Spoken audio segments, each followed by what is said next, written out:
Vamos lá, bom dia, boa tarde, boa noite.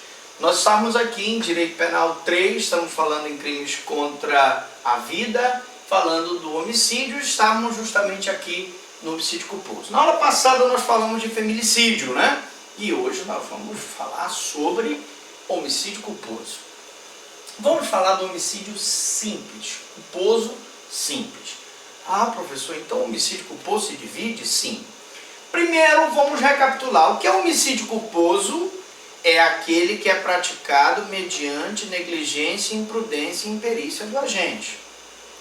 Nós vimos que tem uma diferença. O homicídio doloso, o agente tem consciência do fato, vontade de produzir o resultado morte. Então, o agente mata a vítima sabendo o que ele está fazendo. E no homicídio culposo, nós temos o crime praticado por negligência, imprudência e imperícia. O agente está manuseando a arma dispara e mata o outro cidadão. O agente está dirigindo um veículo em alta velocidade, atropela e mata uma pessoa. O operário manuseando uma grua, um guindaste, por imperícia não manuseia corretamente e aquela carga cai em cima de um outro operário matando, homicídio culposo. São situações em que o agente não tem consciência do fato e não tem vontade de produzir o resultado morte.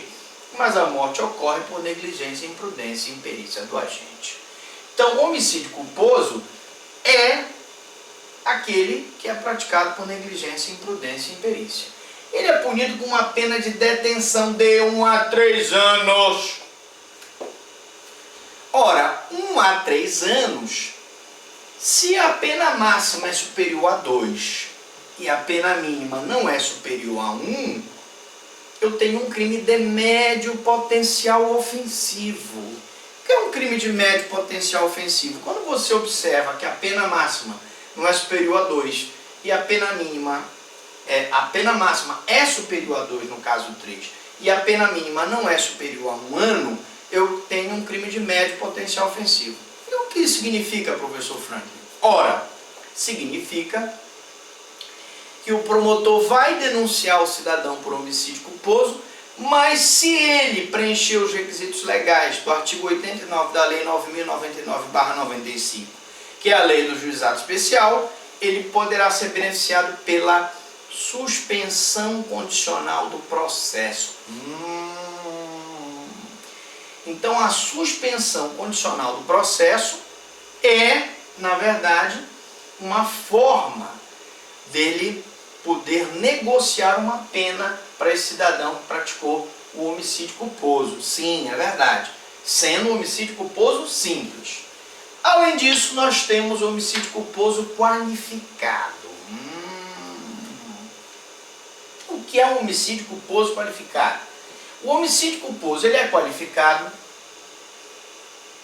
com a pena aumentada de 1/3, e atenção, a pena do homicídio culposo, que é de 1 a 3 anos, ela é aumentada de 1/3, portanto, se for 3 anos, eu vou aumentar mais 1 ano, vai ficar 4 anos, se o crime resulta de inobservância de regra técnica de profissão, arte ou ofício.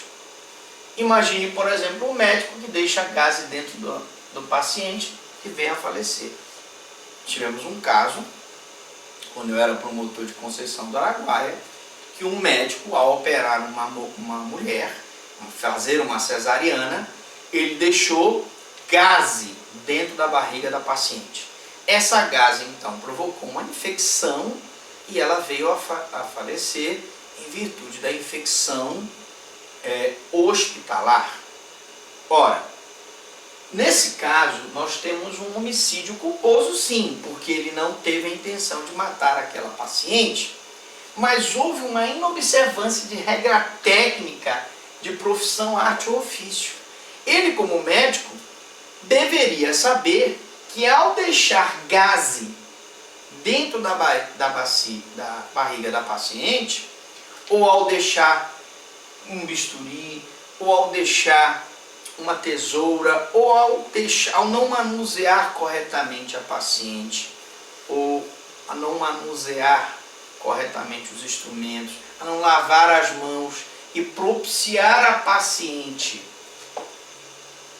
a aquisição de uma infecção hospitalar, ele responde por homicídio culposo.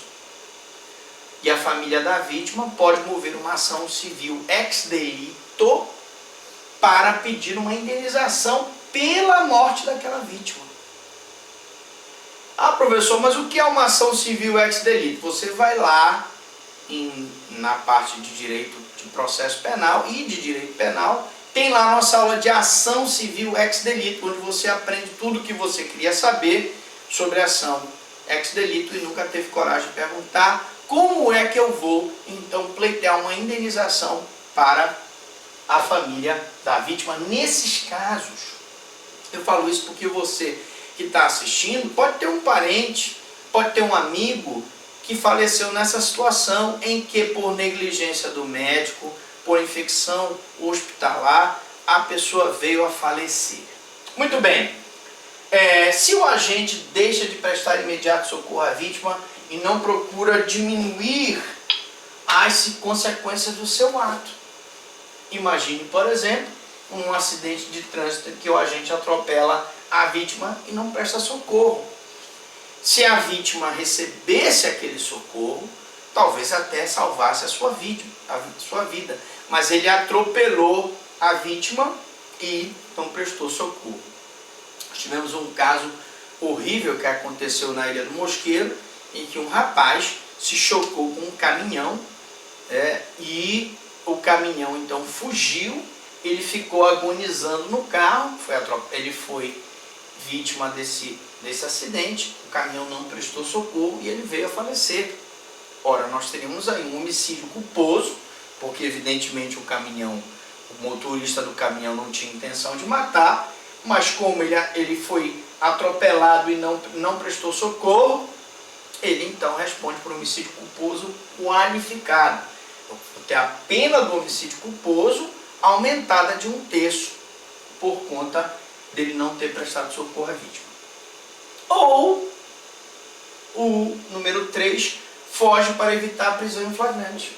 É o caso do agente que foge do local do crime para não ser preso em flagrante delito. Imaginemos uma situação em que o cidadão acidentalmente disparou uma arma de fogo, a vítima foi alvejada, ele nem presta socorro para a vítima e além disso foge para evitar ser preso. Muitas das vezes, na defesa de um atropelamento que o cidadão foge do local, ele diz, eu fugi porque a multidão ia me linchar. Ora, a obrigação dele é prestar socorro e não fugir do local do crime. Perdão judicial, né? Vou ver se a nossa diretora diz, ainda tem mais tempo aí, ainda, para falar do perdão judicial, mais 3 minutinhos. Vamos tentar então iniciar pelo menos o perdão judicial, que é difícil, viu? Aqui cuidado, muito cuidado com a questão do perdão judicial no crime de homicídio. O que é o perdão judicial? O perdão judicial pode ser concedido no homicídio culposo se as consequências da infração atingirem o próprio agente de forma tão grave que a sentença penal se torne desnecessária. Eu conto rapidinho uma história, a gente volta a contar essa história na aula que vem, de um cidadão que era embaixador da Áustria, nós éramos promotores de Conceição do Araguaia, e ele, então, vinha dirigindo o carro dele com a mulher e com as 3 filhas, na estrada de Araguaína, quem conhece lá a grande Araguaína no Tocantins. Ele, então, em alta velocidade, passa na frente dele um vaqueiro, um cavalo, e ele então atropela o cavalo, atropela o vaqueiro, o carro capota várias vezes. Nesse acidente, a mulher dele morre, uma filha fica paraplégica, né? E a outra fica gravemente ferida, inclusive perdeu o baço, teve uma série de complicações. Ora, evidentemente que o perdão judicial pode, e é uma faculdade do juiz ser concedido, No homicídio culposo, era um acidente de carro, ele não estava embriagado, podia estar em alta velocidade, o vaqueiro atravessou com um cavalo e ele pode ser concedido se as consequências da infração atingirem o próprio agente de forma tão grave que a sanção penal se torne desnecessária. Ora, o acidente matou a mulher dele, o acidente deixou uma filha paraplégica e deixou a outra filha gravemente ferida.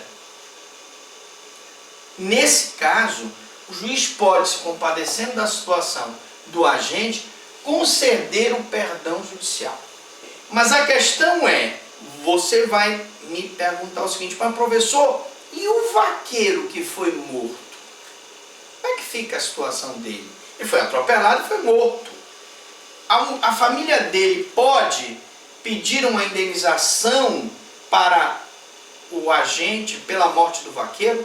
Você ficará curioso, porque a gente só vai responder na próxima aula. Daqui a pouquinho a gente volta com essa resposta do perdão judicial. Pergunto para você, alguma dúvida, alguma pergunta?